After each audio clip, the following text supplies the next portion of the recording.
It looked like an ordinary winter night, but within a few hours, a group of American colonists would carry out one of the boldest acts of protest in history. Disguised as Native Americans, they quietly boarded British ships in Boston Harbor. Their mission was simple: destroy the tea. That night would change America forever.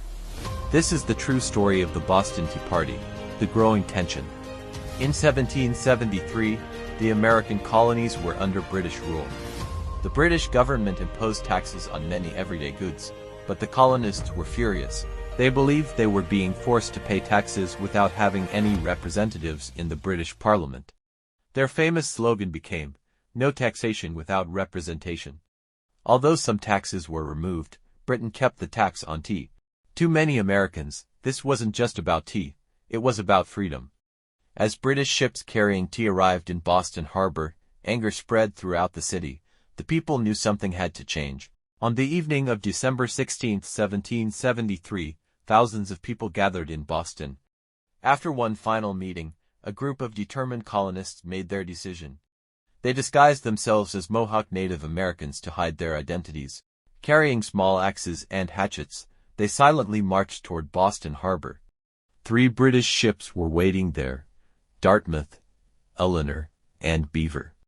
The men climbed aboard the ships without firing a single shot.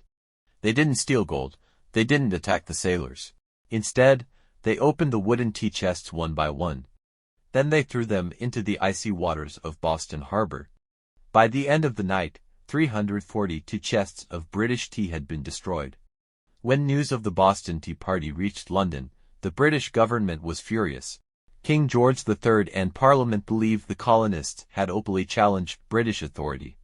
In response, Britain passed a series of harsh laws known as the Intolerable Acts. The port of Boston was closed. Trade came to a halt. Thousands of families suffered as jobs and supplies disappeared. But instead of frightening the colonies, these punishments united them. Colonies that had once acted separately now began working together. In 1774, leaders from across America met at the First Continental Congress to discuss how to respond to Britain. It was the beginning of a united movement for freedom. Less than 2 years later, the first shots of the American Revolutionary War were fired at Lexington and Concord. Many historians believe the Boston Tea Party was the spark that ignited America's fight for independence. What began with 342 chests of tea ended with the birth of a new nation. The Boston Tea Party was never just about tea. It was about freedom, justice, and the courage to stand against unfair rule. If you enjoyed this story, don't forget to like, subscribe, and turn on notifications for more incredible stories from American history. This is USA History World. Thank you for watching. The tea was worth about £10,000 at the time, worth well over $1 million in today's value. It became one of the boldest acts of peaceful resistance in American history.